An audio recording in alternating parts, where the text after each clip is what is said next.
আজকে আমি করলা ভাজি করব। চিংড়ি মাছ দিয়ে করলা আলু সুন্দরভাবে কাইটা পরিষ্কার করে নিয়েছি। এখানে পেঁয়াজ আর কাঁচামরিচ কাইটে নিয়েছি। ভাজি করলে একটু পেঁয়াজ বেশি দিতে হয়। প্যান গরম হয়ে গেছে, দিয়ে দিব তেল।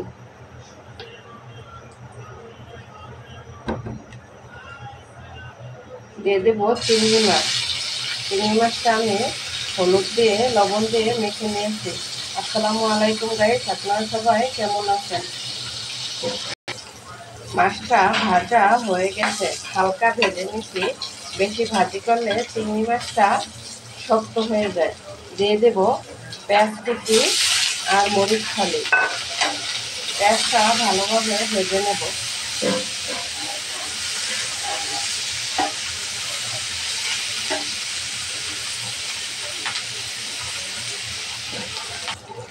পেঁয়াজটা ভালোভাবে ভেজে নিয়েছি। পেঁয়াজ ভালোভাবে ভেজে নিলেও ভাজে অনেক মজা হয়। দিয়ে দিব করলা আর আলু। এভাবে একটা ছাঁকনিতে ছেঁকে নিলে পানিটা সুন্দরভাবে ঝরে যায়।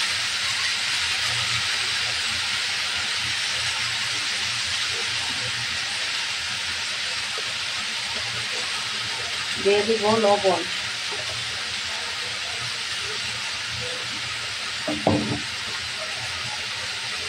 দিয়ে দেব সামান্য হলুদের গুঁড়া। ভালোভাবে নাড়াচাড়া করে মিশিয়ে নেব।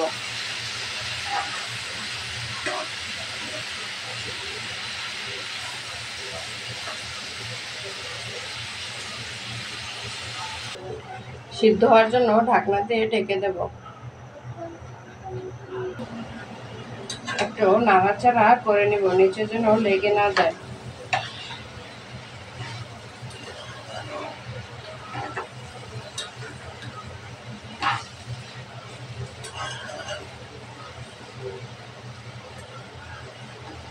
আবার ঢাকনা দিয়ে ঢেকে দেব। আবার একটু নাড়াচাড়া করে নেব। চিংড়ি মাছ দিয়ে করলা ভাজি করলে কিন্তু খেতে অনেক মজা হয়।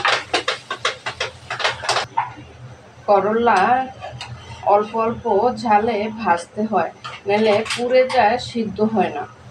অল্প ঝালে ভাজি করলে সুন্দরভাবে সিদ্ধ হয়, পুড়েও যায় না।